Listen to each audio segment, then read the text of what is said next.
لی آنکھ, دھمکی اندھوں کو دی اور آنکھ خواجہ غریب نواز نے دے دی.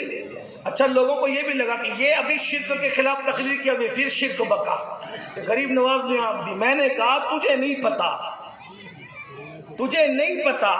جب ہم کہتے ہیں نا کہ ڈاکٹر نے دوا دی تو میں اچھا ہو گیا, تو یہ بھی تو شرک ہو سکتا ہے نا؟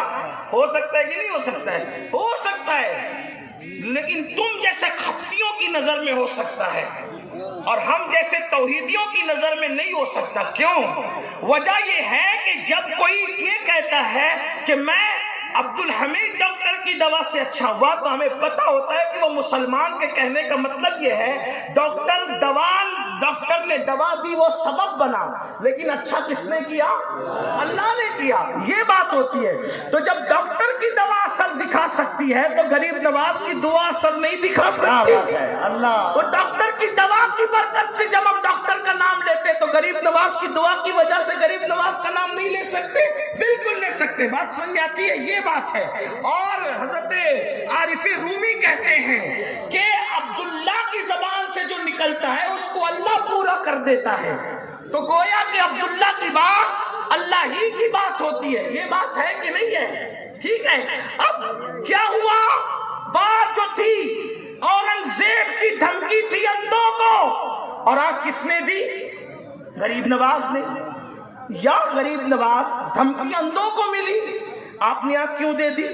تو بات فلسفہ یہ سمجھ میں آیا کہ وہ اندھے جو تھے نا وہ کام چور تھے, کیونکہ غریب نواز کے لنگر بٹ رہا تھا, کھاتے تھے, مزہ کرتے تھے, ادھر ادھر دیکھ کے کہتے تھے آنکھ دے دے خواجہ, آنکھ دے دے خواجہ, دل سے نہیں مانتے تھے. بات سمجھ میں آئی؟ تو پھر جب اورنگزیب نے کہا اگر تم کو آنکھ نہیں ملی تو تمہیں مار ڈالوں گا, قتل کر دوں گا, تو جب جان پہ بنائی نا, اب ادھر ادھر دیکھ کے نہیں, پورے یقین سے کہا اب تو جان جائے گی, آنکھ دے دے. تو جس دن یقین سے مانگا اس دن غریب نواز نے ان کو عطا فرمایا. نعرہ تکبیر, نعرہ رسالت. بات یہ ہے. اور پھر پکارنے والا پکار اٹھا, اعلیٰ حضرت کا تربیت یافتہ استاد زمن حضرت مولانا حسن خواجہ ہند, وہ دربار اعلیٰ تیرا کبھی محروم نہیں, مانگنے والا تیرا. تو یقین سے مانگو, یقین مضبوط کرو, ہو نہ ملے گا مطلب ملے گا. اللہ کی چوکھٹ سے اپنا رشتہ مضبوط کرو, سجدے کے بغیر نہیں ہو سکتا.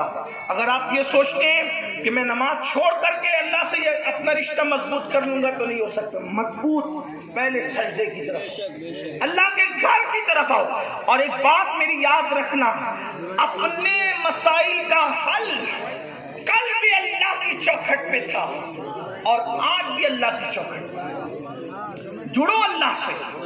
10 منٹ کا ٹائم لگتا ہے, صرف 10 منٹ کا ٹائم, اور اگر نہیں نکالو گے 10 منٹ کا ٹائم تو پھر وہ عذاب ہے, وہ عذاب. سوچو تو صحیح, اللہ کے رسول فرما رہے اتنا لمبا سانپ ہے 70 سال کی مسافت تک, 1000 سال تک کہ اس کا زہر ہڈیاں گھلے گی, ہڈیاں ٹوٹے گی, بکھرے گی, نہ جی سکے گا نہ مر سکے گا. اور اس سے بڑی بات, اللہ اکبر, آقا فرماتے بے نمازی کو قیامت تک ڈسیں گے وہ سانپ, سکون نہیں ملے گا, کہیں چین نہیں ملے گا. دنیا کی زندگی تو چند دن کی ہے, چند لمحوں کی, چند ساتھ کی ہے. تو اللہ کے بندے توبہ کرو, نمازی بنو.